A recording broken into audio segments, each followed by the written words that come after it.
Encerrando essa série maravilhosa com o tema Falando para Mulheres, hoje eu estou com uma grande amiga, que é a pastora e mentora de mulheres, Lilian Schneider. Muito obrigada pelo seu sim. De nada. A Lilian tem uma mentoria que acompanha mulheres e eu convidei para que ela estivesse junto comigo hoje e ela vai falar com um tema bem especial, que é fé e a saúde emocional na vida da mulher. Então, Lilian, se apresenta para elas, conta um pouquinho do porquê, né? Você tem sentido isso no coração também de acompanhar essas mulheres. E como o tema vai ser fé e saúde emocional, eu já vou deixar aqui uma pergunta para você do qual é a importância, né? Do que a fé impacta na saúde emocional das mulheres. Muito obrigada, Rose, pelo convite, é um prazer. Nós estamos aqui cumprindo o ID do Senhor, né? Quando nós falamos sobre fé e emoções, nós temos que entender que a nossa jornada cristã, ela tem esse pilar. Nós somos corpo, alma e espírito. E a fé, aí em Hebreus 11:1, Rose, diz que a fé ela é o firme fundamento daquilo que não se vê e a prova daquilo que não se espera. Quando a gente traz o contraste com as nossas emoções, as emoções é totalmente o contrário. As emoções é o que sentimos e vivemos. Então, as emoções são o medo, a angústia, a decepção, a frustração, a raiva, a ira. E as emoções, elas são totalmente inconstantes, ou seja, a gente acorda e a gente finaliza o dia como se fosse uma montanha russa. A gente não sabe o que vai enfrentar naquele dia. E as emoções, elas são produtos dos nossos pensamentos, que eles são automáticos. E o que a fé ela pode impactar nas nossas emoções? Por que eu tenho ensinado muito sobre isso? Eu, desde pequena, sou evangélica, fui criada na Assembleia de Deus.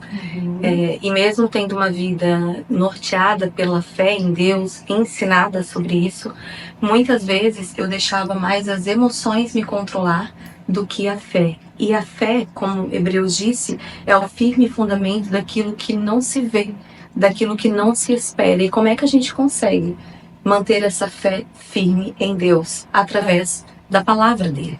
Quando nós olhamos para as suas escrituras e para tudo que ele nos deixou de esperança, de vida, nós conseguimos trazer o equilíbrio às nossas emoções.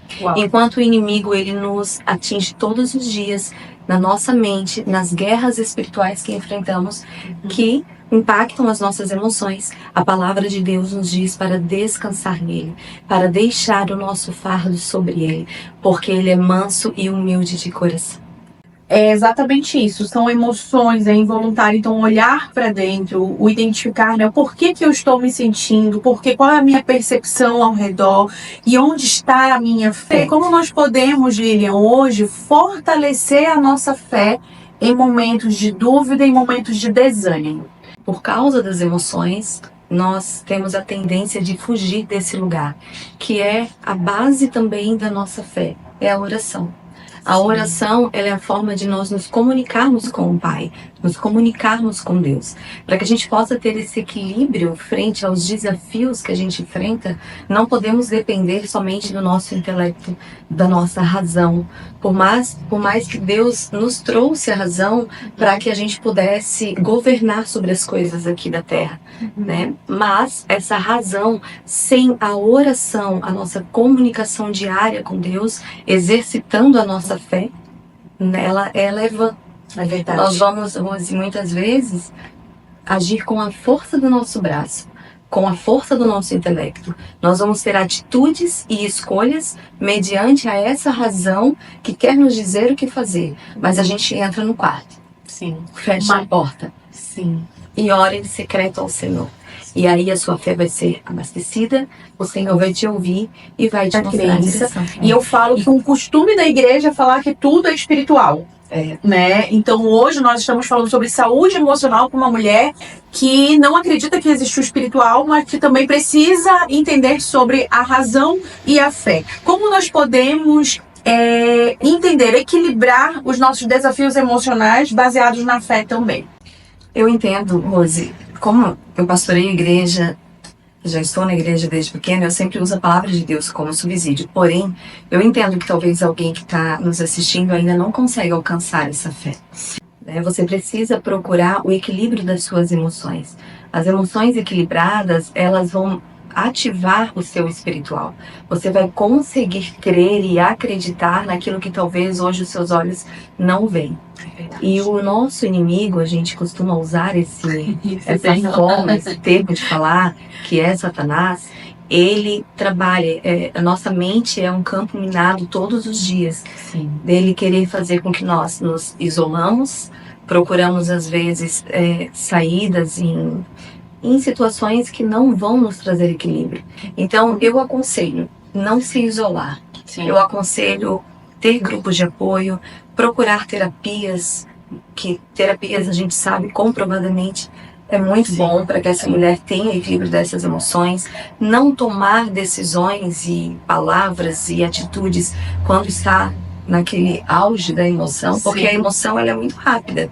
Eu costumo dizer quando eu ensino que nós estamos aqui, se entra um ladrão, nós já vamos ter medo e a emoção vai produzir algo fisicamente, reações, as né? reações, mas nós precisamos buscar o equilíbrio delas antes de agir, antes de dar um passo, procurar conselhos, procurar ajuda, procurar pessoas que te ajudem a sair desse campo, desse lugar escuro que você às vezes se encontra. E quando você fala de comunhão, de ambiente, de estar com pessoas, existe um papel fundamental da comunidade, né? Existe um papel fundamental que eu acredito que os ambientes, eles têm o poder sim de nos moldar, nos transformar, nos libertar. Eu queria que você explicasse pra gente a importância disso. Qual o papel da comunidade, da igreja no suporte, na saúde emocional dessas mulheres? Eu convivo e já vivi, já foi a minha realidade, ter ansiedade, estar no estado depressivo, tomar medicamentos, fazer acompanhamentos psiquiátricos. E eu entendo que essa é a realidade, é um número alto dentro das igrejas. Fala pra gente um pouquinho de como nós podemos cuidar, qual é o papel da comunidade, o papel da igreja em si, nesse sentido, desse cuidado com essa mulher. Então, Rose, quando a gente fala sobre Deus, a gente tem que saber ou lembrar, né? Saber a gente sabe, mas a gente tem que lembrar que o nosso Deus, ele é um Deus relacional. Ele deseja que nós nos relacionamos. Há muito tempo eu já lidero grupos na igreja e eu sempre gostei de ajudar as pessoas. Talvez quem está nos vendo não tenha esse mesmo anseio, essa mesma preocupação, mas isso é muito importante, o saber ouvir, criar grupos de mentoria. A mentoria, ela nada mais é do que um aconselhamento, do que contar uma experiência vivida. Exemplo, se a Rose me contar uma experiência dela, que ela já me contou, o quanto isso vai me fortalecer, o quanto isso vai me ajudar, de saber que ela superou as dificuldades em Deus e ela conseguiu hoje estar no lugar onde o Senhor colocou ela. Então é muito importante. Na nossa igreja, né, falando da minha igreja, nós temos muitos grupos de jovens, de adolescentes, de crianças, de mulheres, seminários, cursos. Para nós poder vencer as nossas emoções, nós não podemos ficar numa ilha. Nós temos que estar buscando essa ajuda com pessoas que cumprem papel fundamental. Eu sei que na tua vida tu encontrou essa pessoa.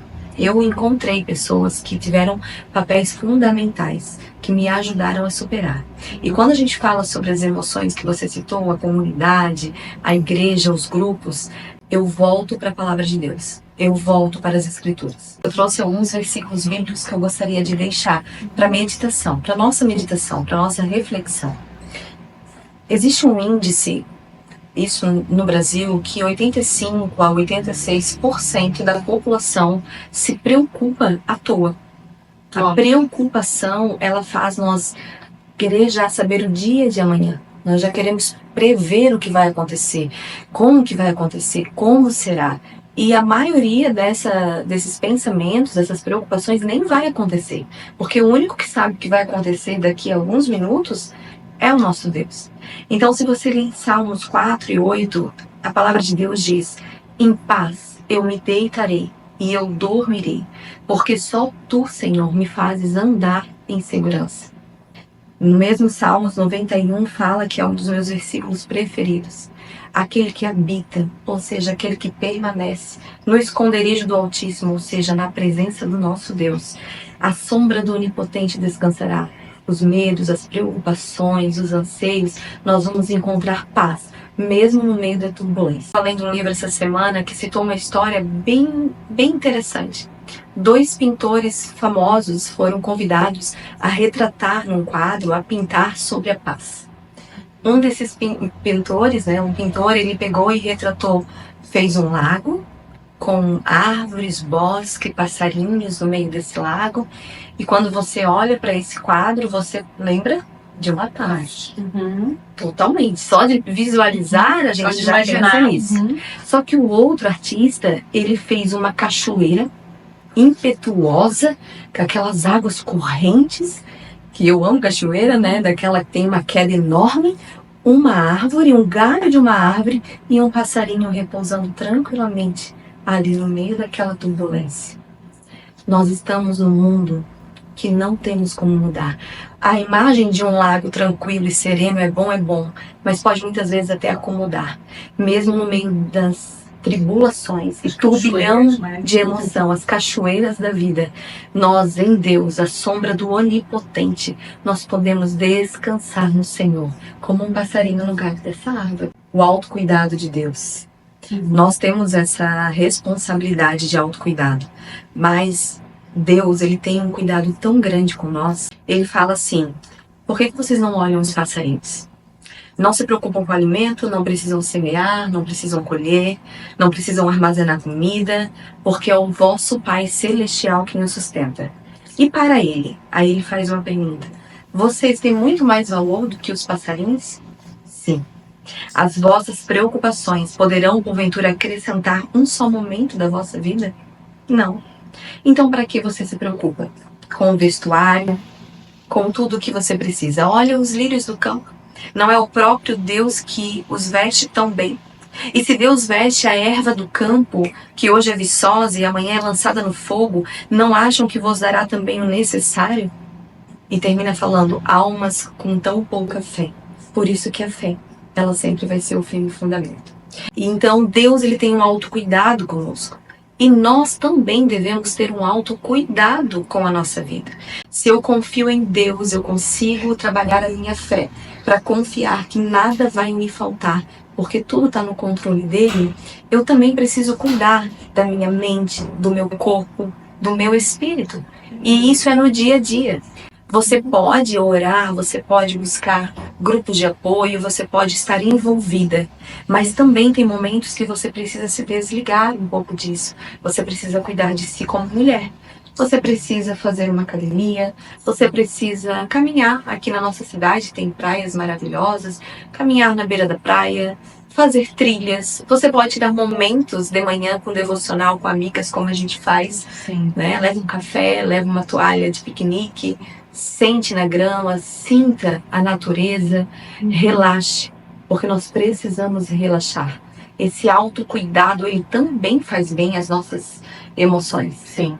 Como é importante, por isso que os médicos, eles recomendam tanto a atividade física, nosso contato diário com o sol, com a natureza. Isso também vai nos trazer um equilíbrio emocional. Hoje, infelizmente, Rose, nós estamos numa geração de telas, Então, a tela, ela te prende ali e só aumenta teu medo, tua ansiedade, tua insegurança. Às vezes você vê uma vida que não é uma vida perfeita e parece que é perfeita.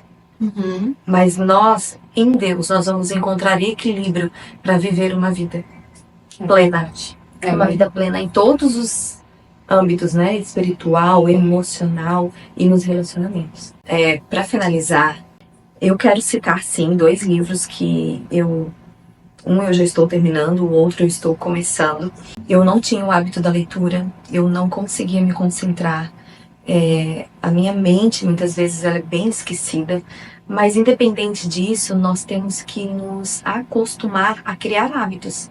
Sim. Eu não tenho esse hábito, mas se isso vai me trazer uma melhor saúde emocional e espiritual, eu preciso desse autocuidado. Eu preciso olhar e dizer: não, você consegue, você é capaz. Temos que procurar conhecimento bíblico com pessoas que já têm conhecimento e através de livros também. Eu quero finalizar com uma passagem. Eu vou citar 3 pontos dessa passagem e vou encerrar. em segunda Crônicas, que fala sobre o rei Josafá. Quando ele soube que os inimigos estavam vindo contra o povo de Israel, a palavra de Deus diz assim: eles colocaram os olhos no Senhor. Eles ali entenderam 3 pontos principais. Eles não tinham poder contra aqueles inimigos. Eles não sabiam o que fazer. E eles precisavam ter os olhos fixos em Deus. E aí, os versículos 15 e 16 de 2 Crônicas 20 diz que Deus, quando ele percebe que eles entendem que eles não têm poder contra o inimigo, que os olhos deles têm que estar fixos em Deus, Deus ele entra e batalha essa peleja por eles. Então, falando sobre fé, e nós cremos em Deus, nós não temos poder contra o nosso inimigo. O único que tem poder para vencer o inimigo das nossas almas é o Senhor. E quando ele percebe que os nossos olhos estão fixos nele, em comunhão, em oração, em leitura, ele vem, entra nas nossas pelejas e nos dá a vitória. E eu quero deixar para vocês, meninas, então, esses 2 livros, né? Espiritualidade Emocionalmente Saudável, do Peter Scazzero. E esse aqui da Joyce Meyer é um livro extraordinário. Divino. Eu recomendo, procurem, comprem, não é caro, não é caro. Comprem e leiam o quanto antes. Anotem, releiam, porque ele é poderoso, nos ajuda demais. Lembrando que as nossas emoções, elas partem dos pensamentos. Por isso que a Joyce, ela ensina que a nossa mente, ela é um campo de batalha. Lilian, muito obrigada. Foi um prazer estar te ouvindo, é sempre muito bom. E para você, mulher que deseja também acompanhar mais o que a Lilian faz, acompanha no Instagram dela. Como tá teu Instagram? É Schneider, né? Lilian. Lilian Schneider Lilian. Vamos colocar na descrição também do vídeo para que vocês possam estar acompanhando. Feliz Dia das Mulheres, muito obrigada. Sei que foi um mês incrível e tudo isso que está sendo preparado para vocês é com muito carinho. Tchau, tchau. Tchau, Deus abençoe.